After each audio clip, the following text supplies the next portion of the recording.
there is a lot of work to do with regard to narratives and for politicians and representatives elected by the people to tackle narratives that are very detrimental to solidarity among Europeans. For instance, the stories we hear about welfare tourism and benefits tourism.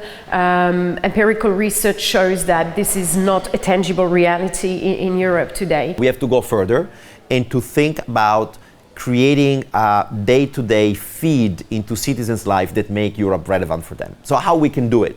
A possible way forward that I've been suggesting over the last few weeks is to institutionalize what I call a European question time.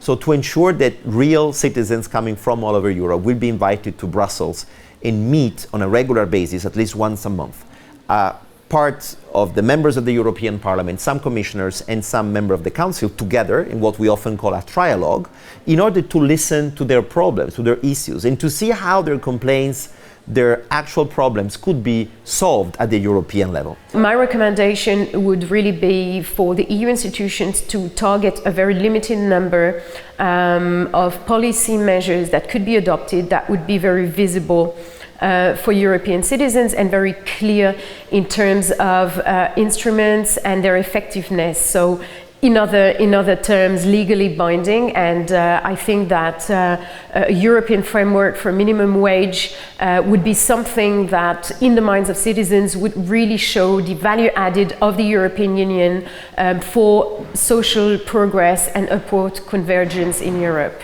It is a tangible, highly visible, simple, transparent policy because it's unconditional, so it is something that is easy to notice, easy to feel in terms of its benefit. It is European in scope and substance.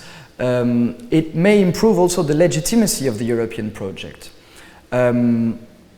And as such, it is also one way to materialize European social citizenship. There are legal routes within existing European treaties to put it in place. And I also show that provided that we further develop, for example, some resources at EU level, such as what we call EU-owned resources, further harmonizing the VAT or developing a European corporate tax or a carbon tax, we may have the resources necessary to fund it. Faire de la solidarité un objectif en tant que tel de la gouvernance économique européenne sur un même pied que les aspects budgétaires, de compétitivité ou de croissance. C'est une recommandation qui peut paraître assez simple, mais qui est en réalité fondamentale, puisque cela va influencer la manière dont les politiques sont définies, dont elles sont mises en œuvre et ensuite dont on va vérifier leur application. L'avenir est que l'Europe soit ferme avec les arrogants et soit le plus égalitaire possible avec les faibles. C'est-à-dire, l'avenir est d'établir une cohérence entre le modèle de solidarité interne à renouveler, sur la base de la force de l'euro à consolider et les politiques, par exemple, de migration ou politiques commerciales internationales qui soient en condition d'inclure des éléments permettant d'exporter nos standards, et nos critères et nos valeurs en ce qui concerne la protection de l'environnement, la dimension sociale, les droits sociaux par les accords commerciaux. Par exemple, le CETA, par exemple l'accord avec le Vietnam, par exemple l'accord avec le Japon, qui ont constitué déjà des pas en avant dans cette difficile direction.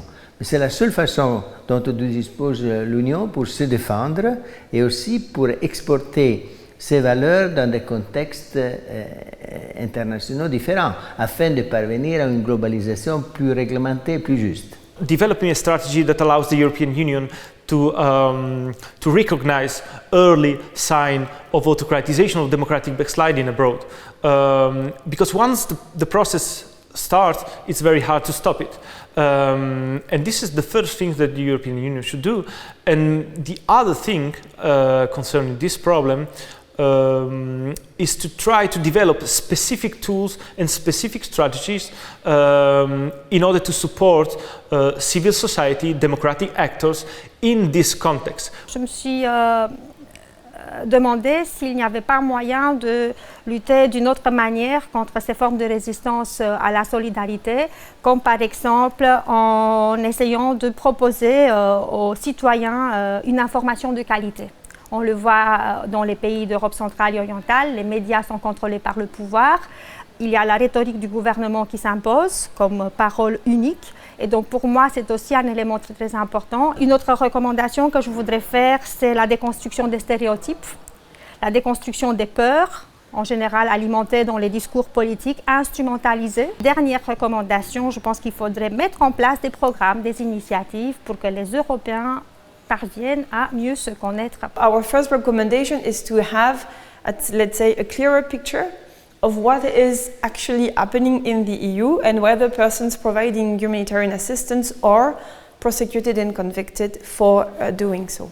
And what we propose is eventually like a proposal of different instruments, one targeting smuggling of migrants with the clear objective of financial gain, and one tackling facilitation for irregular entry, transit and residence, and in that one having specific norms for providing eventually an exemption for humanitarian assistance.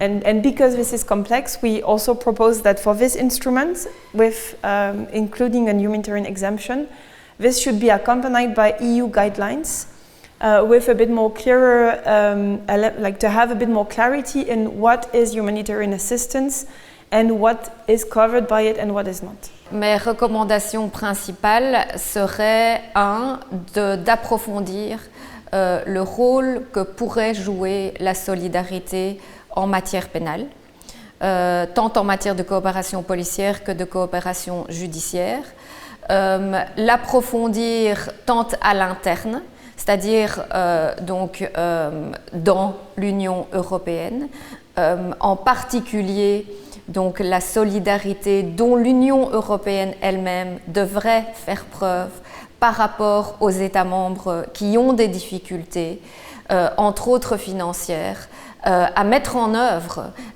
les obligations européennes comme, entre autres, maintenir et développer des bonnes conditions de détention. Une autre recommandation serait aussi de réfléchir au rôle que peut jouer la solidarité dans les relations entre l'Union européenne, ses États membres d'une part, et les États tiers, puisque bien entendu, la criminalité, le crime ne s'arrête pas aux frontières de l'Union européenne, mais qu'il y a un besoin urgent de collaborer avec les partenaires tiers de l'Union.